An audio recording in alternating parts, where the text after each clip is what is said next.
팔복의 말씀이 다 끝났습니다. 네, 오늘은 출애굽기 말씀을 같이 나눠보고자 합니다. 먼저 두 가지 질문으로 말씀을 시작해 볼까 합니다. 첫째는 하나님께서 쓰시는 사람은 어떤 사람일까? 라고 하는 질문입니다. 나름대로 우리가 늘 묻고 또 나름 생각하는 그런 질문이라고 할 수 있을 것 같은데요. 그럼 두 번째, 그러면 하나님께서 지금의 나를 당장 하나님의 일을 위하여 사용하실까? 아, 아마도 두 번째 질문에 자신 있게 네, 그렇습니다 라고 답할 수 있는 사람은 많지 않을 것 같습니다. 하나님을 믿는 우리들은 모두 다 하나님께 귀한 일로 쓰임 받기를 바라는 마음이 있죠. 그렇지만 하나님께 지금의 나를 바로 지금의 나를 하나님께서 하나님의 귀한 일에 쓰실까에 대해서는 의문을 갖습니다. 왜냐하면 대부분 나 자신은 뭔가 부족하다라는 생각을 하기 때문입니다. 예를 들어서 부자가 있고 가난한 사람이 있습니다. 두 사람 중에 하나님께서 누구를 쓰실까라고 하면 우리는 흔히 부자를 쓰시겠지라는 생각을 할 수 있어요. 그런데 나한테 돈이 없다면 하나님이 나를 쓰지는 않으실 거야 이런 생각을 하겠죠. 그러면서 하나님께 쓰임 받기 위해서 더 많은 돈을 벌 수 있으면 좋겠다. 더 많은 돈을 가질 수 있으면 좋겠다. 이런 생각을 우리가 쉽게 할 수 있습니다. 또 지식이 많은 사람과 초등학교도 제대로 다니지 못한 사람이 있다면 하나님은 누구에게 하나님의 일을 맡기실까? 또 젊고 건강한 사람과 늙고 병든 사람이 있다면 하나님은 누구를 사용하여 하나님의 일을 이루어 가실까? 이런 생각을 해보면 지식이 많은 사람, 그리고 젊고 건강한 사람을 하나님께서 쓰시지 않을까? 때문에 우리는 열심히 공부해야 되고 또 이 건강을 유지해야 되고 이런 생각들을 하게 됩니다. 물론 우리가 생각할 때 하나님께 돈 별로 중요하지 않아. 지식 그것도 하나님께는 중요한 것이 아니야. 건강도 하나님의 일을 하는데 반드시 꼭 있어야 되는 것은 아니야 라고 우리가 생각할 수 있어요. 하지만 현실에 부딪혀 살다 보면 아무래도 하나님께서 부자나 지식이나 재능이 많은 사람, 그리고 건강한 사람에게 하나님의 일을 더 많이 맡기실 것 같은 그런 생각을 은연중에 합니다. 그래서 지금 당장 나에게 뭔가 부족한 상태라면 하나님께서 나에게는 일을 주시지 않을 것 같은 그런 느낌을 갖는 거죠.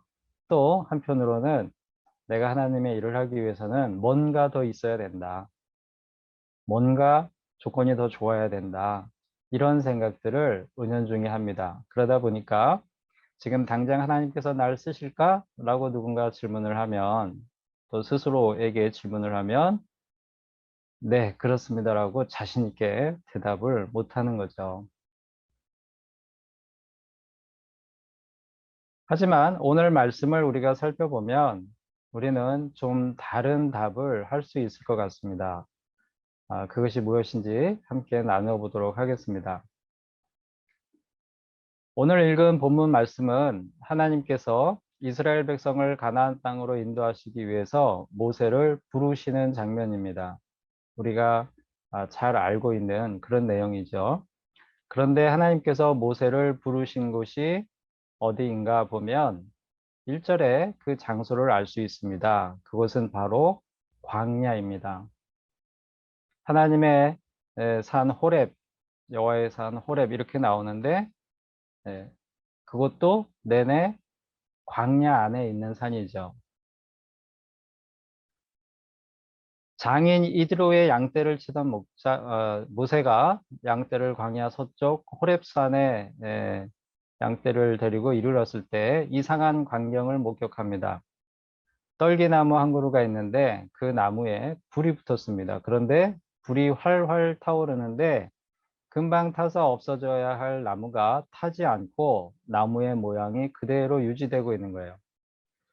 이 놀라운 광경을 목격한 모세가 가까이 가서 이게 어찌된 일인지 가까이 가서 보려고 나무에 다가가는데 나무 가운데서 모세야, 모세야 라고 모세를 부르시는 하나님의 음성을 듣습니다. 그리고 이에 모세가 내가 여기 있나이다 라고 답을 하고 있습니다. 이 일이 일어나고 있는 곳은 바로 광야입니다. 모세에게 이 광야는 어떤 곳일까? 우리는 모세의 일생을 잘 알고 있습니다. 모세가 광야로 오기 전에 40살이 되기까지 살았던 곳은 바로의 궁궐이죠. 그때 모세의 신분은 공주의 아들이었습니다. 모세는 공주의 아들로서 당시 애굽의 최고의 엘리트 교육을 받고 높은 지위 그리고 풍요함을 누리며 살았습니다.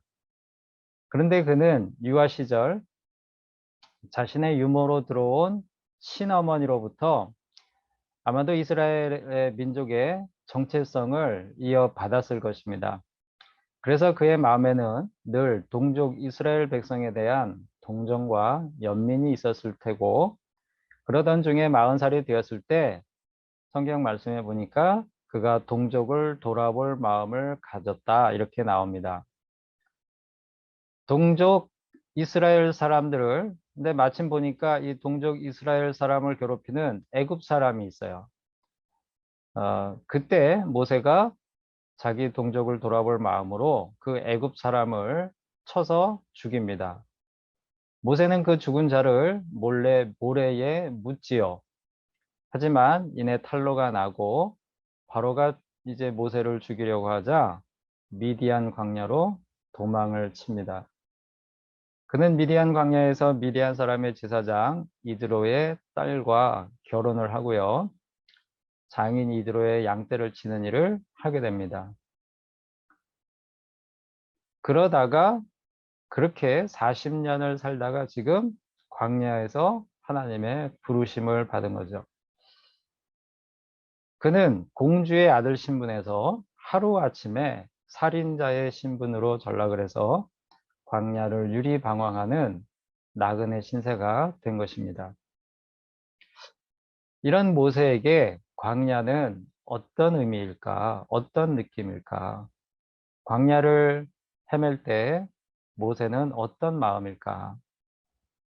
광야는 모세에게 자신이 살았던 바로의 궁궐과는 일단 환경부터가 다릅니다. 바로의 궁궐은 큰 나일강이 흐르고 그 주변으로 푸른 나무들과 갈대숲이 있죠. 땅은 기름졌습니다. 그래서 늘 곡식과 열매로 가득한 곳이었어요. 그곳에서 모세는 공주의 아들로서 부와 명예를 누리며 살았습니다. 좋은 잠자리가 있었고요. 풍부한 먹거리가 있었고요. 그는 그곳에서 젊고 유능한 장래가 촉망되는 젊은 인재로서 대접을 받고 살았습니다. 하지만 그가 지금 있는 곳은 광야입니다. 광야의 산과 들은 푸르름을 찾아볼 수 없습니다.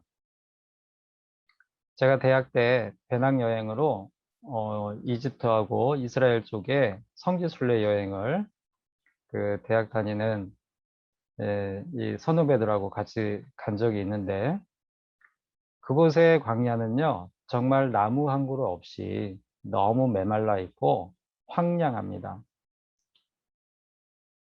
모세가 있는 곳이 그런 곳이에요.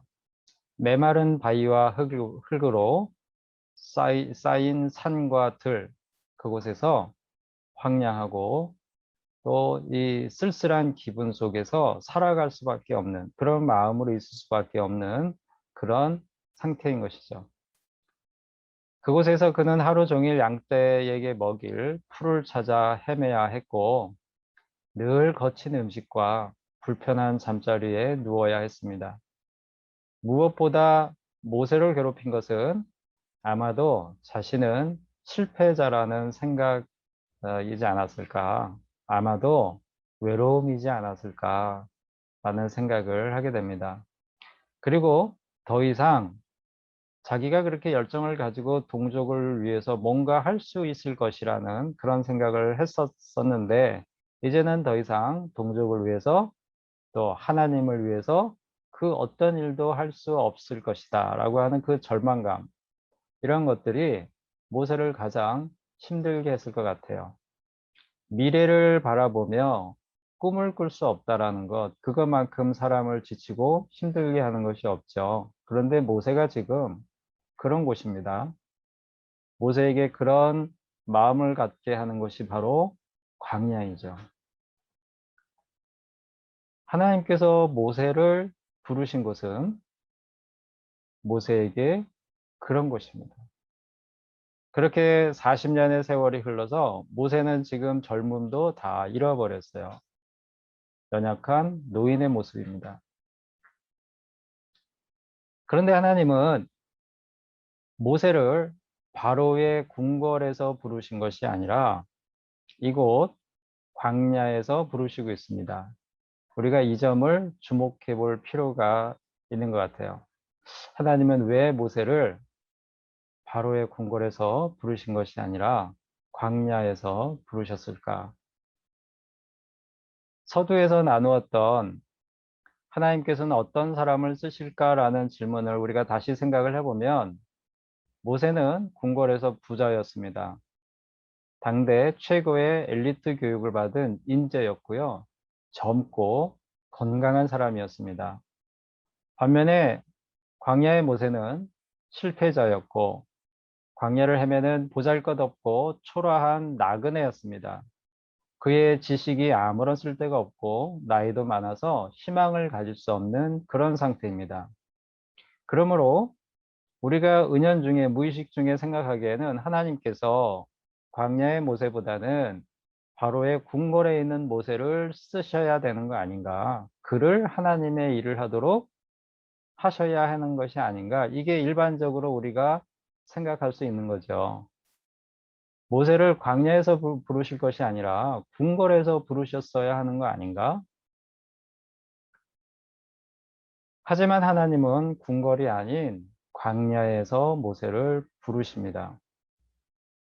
이 점에서 우리는 하나님의 부르심은, 하나님의 일을 한다고 하는 것은, 하나님께 쓰임을 받는다라고 하는 것은 우리가 은연중에 생각하는 것과 다르다는 것을 깨닫게 됩니다.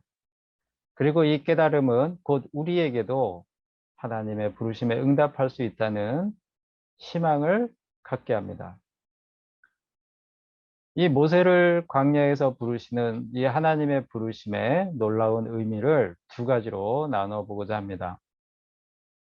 첫째, 하나님의 부르심은 광야를 거룩한 곳이 되게 하시는 그런 부르심입니다. 우리가 4절까지 읽었는데 이어지는 5절 말씀을 보면 우리 다 같이 한번 읽어보겠습니다.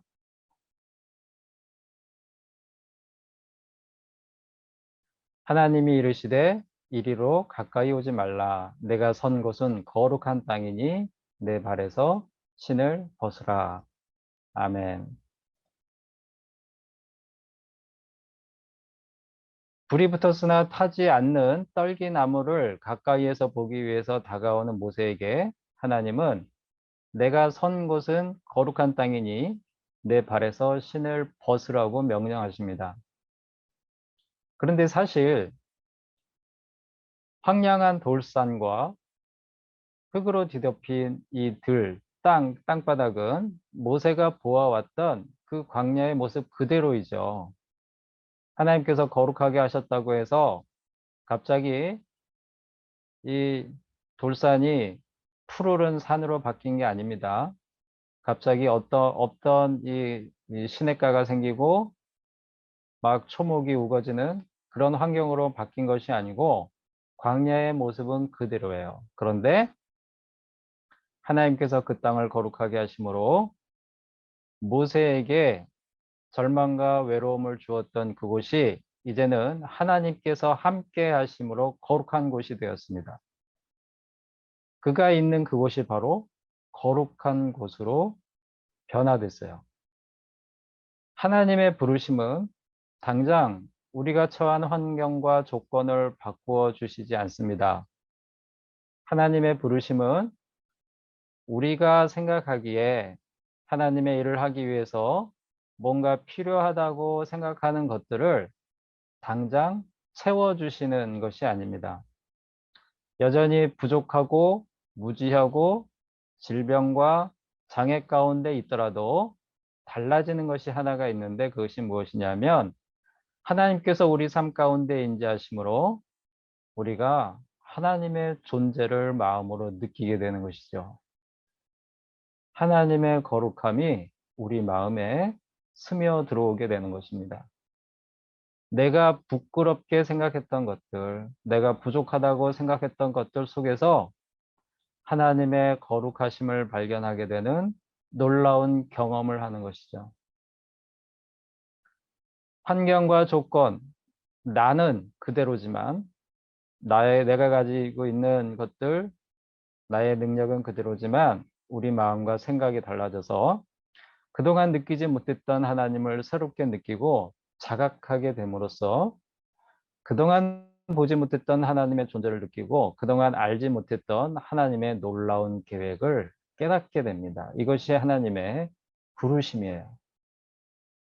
둘째, 하나님의 부르심은 우리가 이제까지 알지 못했던 그 하나님의 놀라운 일을 비로소 깨닫게 하시는 그런 점이 있습니다.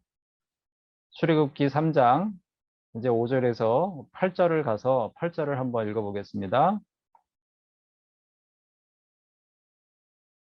내가 내려가서 그들을 애굽인의 손에서 건져내고 그들을 그 땅에서 인도하여 아름답고 광대한 땅, 젖과 꿀이 흐르는 땅, 곧 가나안 족속, 헷 족속, 아모리 족속, 브리스 족속, 히위 족속, 여부수 족속의 지방에 데려가려 하노라.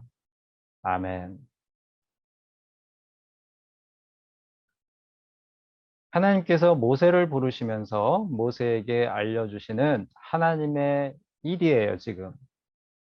내가 너를 왜 부르는지, 너를 어디에 쓰려고 하는지, 그거를 하나님께서 모세에게 알려주시고 있습니다. 그게 뭐죠? 우리가 잘 알고 있죠? 모세가 받았던 사명은 이스라엘 민족을 애굽에서 데리고 나와서 하나님께서 약속하신 가나안 땅으로 인도하여 내는 거였습니다.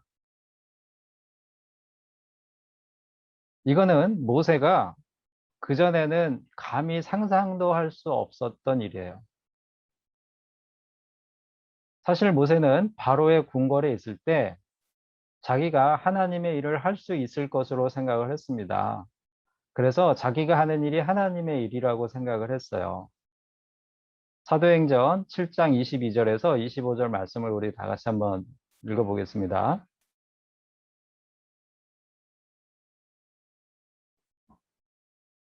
모세가 애굽 사람의 모든 지혜를 배워 그의 말과 하는 일들이 능하더라. 나이가 40이 되매 그 형제 이스라엘 자손을 돌볼 생각이 나더니 한 사람이 원통한 일 당함을 보고 보호하여 압제받는 자를 위하여 원수를 갚아 애굽 사람을 쳐 죽이니라.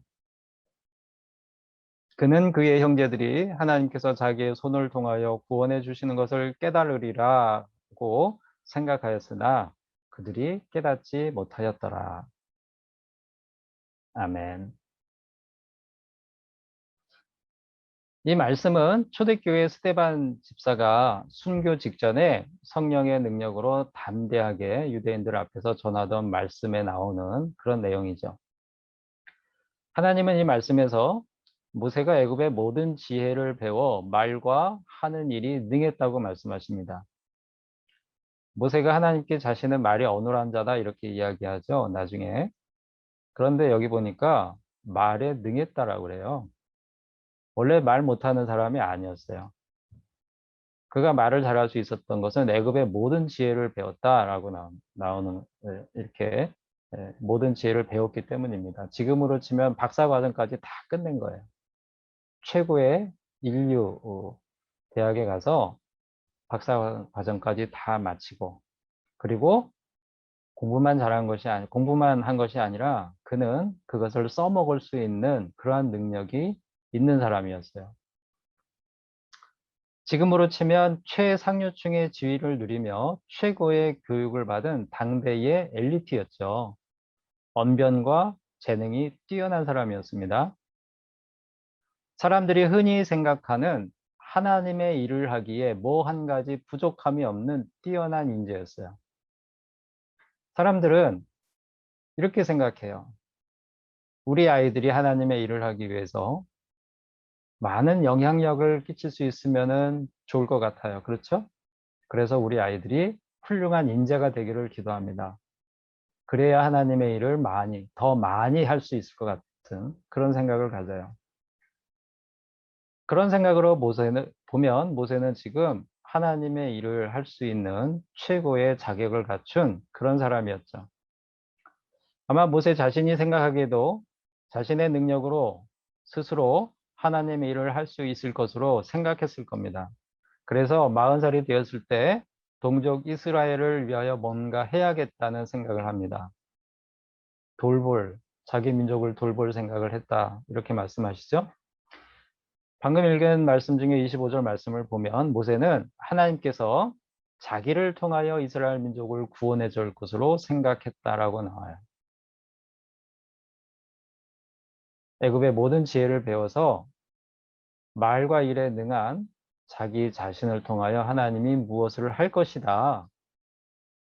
이게 모세가 가지고 있었던 생각이었고 모세의 꿈이었고 모세가 생각하는 하나님의 일하시는 방식, 계획이었어요. 그러던 차에 동족을 괴롭히는 애굽 사람을 보고 그는 자신이 가지고 있는 능력으로 그 애굽 사람을 쳐서 죽이고 그리고 자기가 가지고 있는 지식으로 그 애굽 사람을 몰래 모래 속에 묻습니다. 감추는 거죠. 이것이 당대의 최고의 엘리트였던 모세가 하나님의 일이라고 생각할 수 있었던 것의 전부였어요. 그가 스스로 할 수 있다라고 생각하면서 했던 것의 전부였습니다. 그는 자신이 가진 것으로 하나님의 일을 할 수 있다고 생각했지만 그는 근본적으로 이스라엘 민족을 향한 하나님의 프로젝트가 무엇인지 전혀 깨달을 수 없는 사람이었습니다. 하나님께서 계획하신 일은 이스라엘 사람을 괴롭히는 애굽 사람 몇몇을 혼내주는 정도가 아니라 하나님의 계획은 뭐였냐면 이스라엘 백성 전체를 통째로 애굽에서 끌고 나오는 거예요. 그리고 그들을 가나안 땅으로 인도하셔서 죄악이 만연한 가나안 땅을 그들을 통해서 심판하시고 그 땅을 약속의 땅으로 이스라엘 백성들에게 주시는 거죠.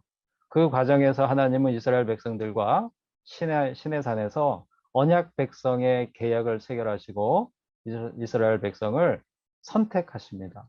선민으로 택하시는 그러한 계획이 다 본래 하나님의 계획이었던 것인데 바로의 궁궐에서 모세는 그 계획을 알 수 없는 존재였어요.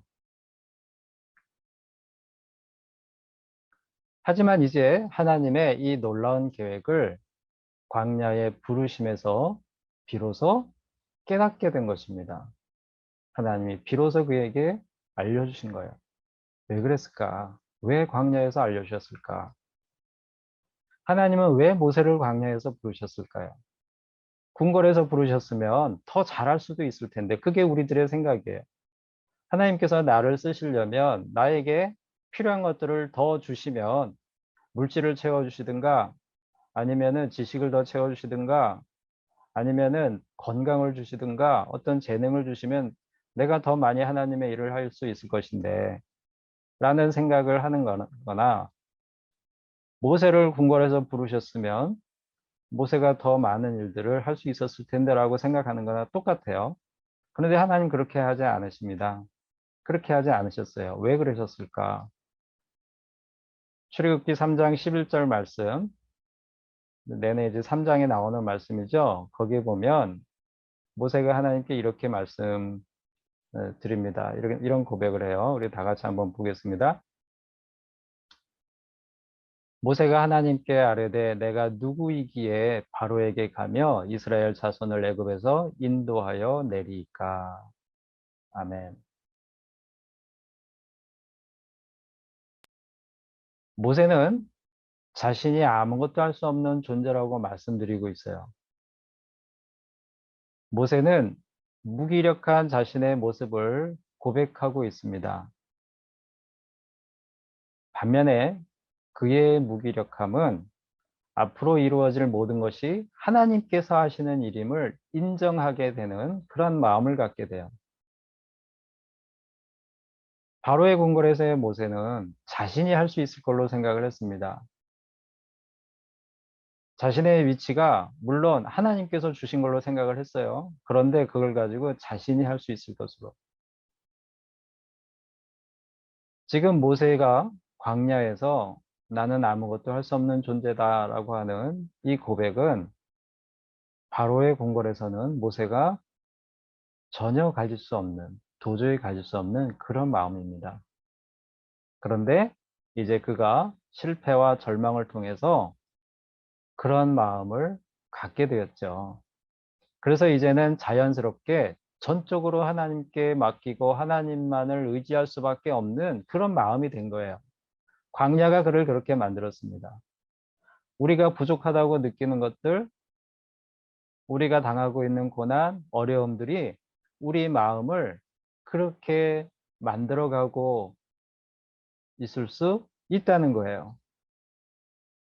하나님이 그 때를 기다려 우리를 부르십니다. 40년의 광야 생활을 통해 이제 그는 그런 마음을 자기가 원해서 가진 게 아니죠. 그렇게 가질 수밖에 없는 삶을 살았어요. 그런데 그 때를 기다려 비로소 하나님께서 하나님의 일을 위하여 그를 부르시는 겁니다. 지금 우리가 있는 곳은 어디입니까? 만일 나에게 물질이 있고 지식과 재능이 또 건강이 있어서 내 힘으로 무언가 할 수 있다고 생각을 한다면 우리가 있는 곳은 바로의 궁궐일지 모릅니다. 이상하게도 가진 것이 많은 사람들은 하나님의 일에는 별로 관심이 없어요. 그런 사람들이 많습니다. 자신의 것을 자랑하는 마음이 있기 때문에 하나님의 일을 한다고 하면서도 사실은 자신의 일을 합니다. 하나님의 일을 빙자하여 자신의 이름을 드러내고 하나님의 영광을 가로채는 일도 많아요. 예수님이 만났던 부자들이 그랬고요. 그때 당시에 바리새인과 같은 당시의 지식인들이 그랬습니다. 그들의 그 당시에 많은 것들을 누렸던 사람들은 예수님의 말씀에 관심을 두지 않았어요. 그들이 입으로 하나님을 늘 얘기했지만 하나님의 말씀 율법을 가지고 자신들의 권위를 세웠지만 그들은 정작 하나님의 일에 관심을 갖지 않았습니다. 자신들이 가진 것을 지키는 일에 관심이 있었을 뿐이죠. 그러므로 만일 우리에게 뭔가 있다라고 한 가지라도 나에게 뭔가 있다라고 생각을 하고 있다면 우리는 그것으로 교만하지 않도록 기도해야 돼요. 그래야 하나님의 일을 할 수 있습니다. 내가 생각하는 일이 하나님의 일이 맞는지 끊임없이 살피고 기도하며 하나님의 음성에 귀를 기울여야 할 것입니다. 반면에 부족함이 많아서 나는 하나님께서 쓰시는 사람이 될 수 없을 것이라는 생각을 가지고 있다면 우리가 있는 곳은 광야일 수 있습니다. 그렇다면 절망하고 포기할 것이 아니라 하나님의 부르심에 응답할 수 있기를 바랍니다. 우리에게 연약함이 있고 여건과 환경이 허락하지 않고 건강이 나쁘고 우리 몸에 장애가 있어서 하나님의 일을 할 수 없을 것처럼 느껴진다면 우리 삶 가운데 임재하시는 하나님의 음성에 귀를 기울일 수 있기를 바랍니다. 우리의 환경과 조건은 그대로일지라도 하나님께서 우리가 있는 그곳을 거룩하게 하세요. 우리가 있는 가정, 일터, 우리가 있는 어떤 커뮤니티 이런 것들을 하나님께서 거룩하게 하십니다. 그리고 우리가 생각하지 못했던 놀라운 하나님의 일을 우리로 하여금 깨닫게 하시고 바로 우리 자신을 통해서 그 일들을 이루어 가실 거예요. 그러므로 우리가 어디에 있든 나도 하나님께서 쓰시는 사람이 될 수 있다라는 소망과 기쁨을 누릴 수 있습니다. 그런 모두가 될 수 있기를 바랍니다. 기도하겠습니다. 광야에서 아무런 소망 없이 살아가던 모세를 부르신 하나님, 저희들로 하여금 언제나 겸손하게 하시고 하나님의 일에 대한 소망을 갖게 하시어 지금도 모세와 같은 하나님의 일꾼을 찾으시는 그 음성을 듣는 복을 누리게 하여 주시옵소서. 예수님의 이름으로 기도합니다. 아멘.